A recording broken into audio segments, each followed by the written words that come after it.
Make me a channel of your peace. Where there is hatred, let me bring your love. Where there is injury or pardon, Lord.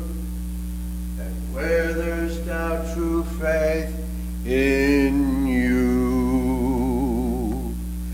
Hello and welcome once again to Wednesday Bible Study. I sincerely appreciate you all being here today. I'm in the sanctuary again. Obviously, we're using our new camera system with a bit of a different camera angle, a little bit of a different volume on the pulpit mic, just to see how all that goes as we continue our refining and retuning process on this system. So as we do, I beg your patience in this process for us. So I hope that despite all the stuff that's going on in the world, including snow on the ground, despite all that, I hope that you are, relatively speaking, doing well, or at least doing the best that you can, given what's happening in the world and in your lives.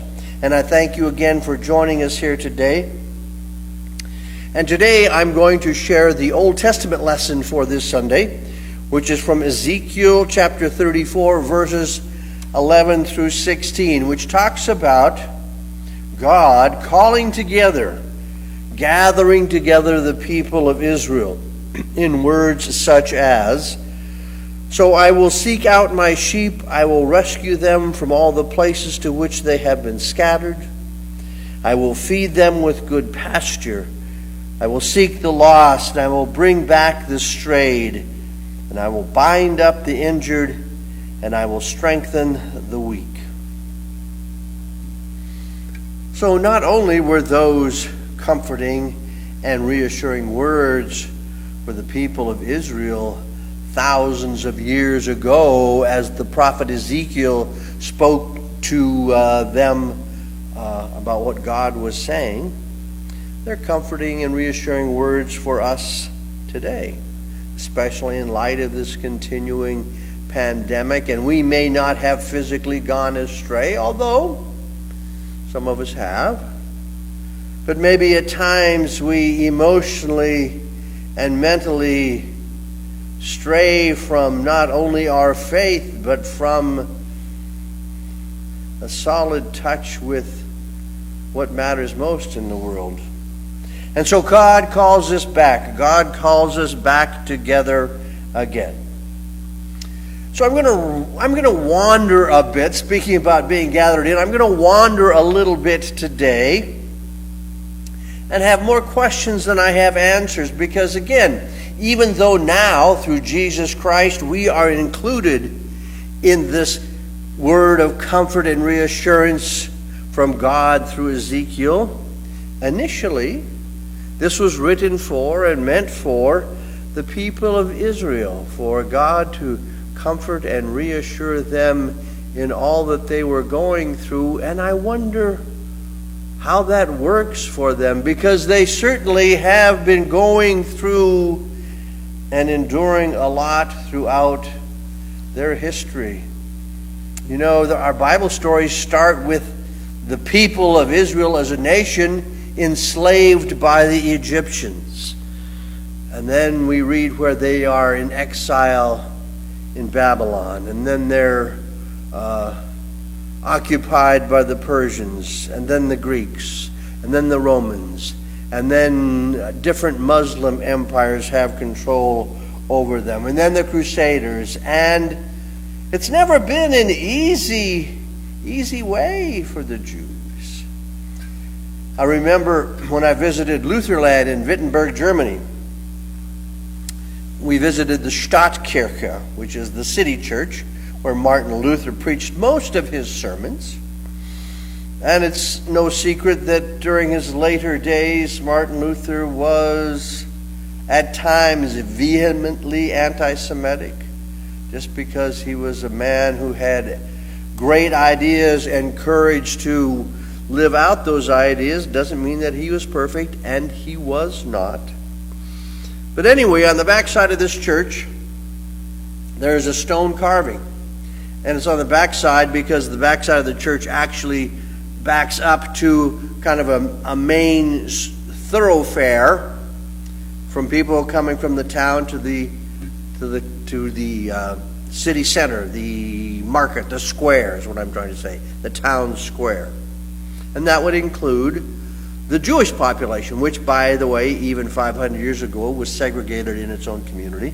And anyway, the stone carving is of a pig, of course, an anathema in Jewish theology. And on this stone carving, a rabbi is looking up the tail of a pig.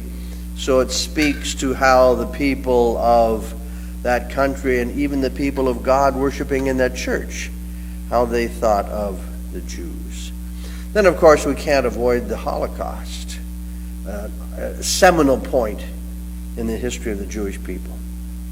And then they were finally gathered together, given their own land by British mandate, given a hunk of Palestine, and they fought for that in the War of Independence in the late 40s, and they fought again in the late 60s, and they fought again in the early 70s, and they've been struggling with that ever since.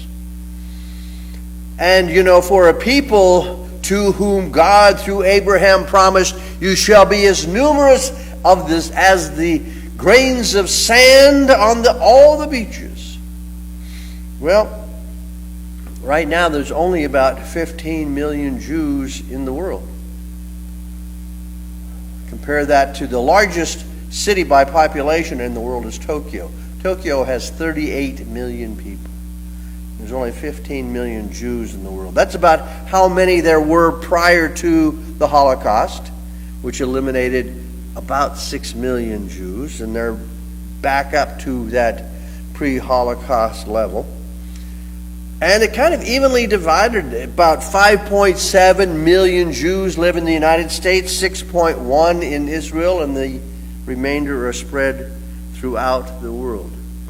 And nowadays, for a variety of reasons that I have read, foremost among which seems to be the Holocaust, and a God which seems to have turned his or its or her back on the people of Israel. Many Jews today are secular Jews. They identify as Jews by ethnicity, but don't necessarily practice the religious aspects or claim to be Jews by religion. So, where are you going with all of this God and Jewish business and all of these things, Pastor Dan?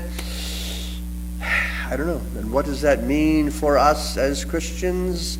I don't know. What does it mean for the relationship between God and the people of Israel today? I don't know. I guess a better question that we can ask ourselves is not what's going on between the Jews and God, but what is going on between you and God. And when you ask that question, hopefully you will consider the promise in the text that we heard today. Not a promise necessarily spoken through the prophet Ezekiel, but a promise that we come to realize as truth through Jesus Christ. I myself will search for my sheep and will seek them out. I will rescue them from all the places to which they have been scattered. I will feed them with rich pasture. I will seek the lost. I will bring back the strayed, and I will bind up the injured, and I will strengthen the weak. Comforting words for all. Amen. Thank you again for joining us for Wednesday Bible study. Just some reminders, confirmation. Tonight, I say tonight, I feel like I'm lying because in all transparency, I'm taping this on Tuesday afternoon. And hopefully, I'm not keeping people from coming in and using it as our meditation and prayer chapel, but I'll be out soon. So on a Wednesday night, confirmation in person at 6:30. Virtual worship service this Sunday, but in-person Sunday school at 9:45, and both for Sunday school and confirmation, masks are required, social distancing. And hopefully you'll pardon my bit of clumsiness. I have to turn on the machine and then I come up, then I got to go back and turn off the machine. So I've been singing "Make Me a Channel of Your Peace," which is part of the prayer of St. Francis as I come and go. So as we go out into the continuation of our week, I admonish you, as I always do, to use your heads. We got to think. Wash your hands, wear your masks, and keep the faith. Amen, and God bless you all. Make me a channel of your peace.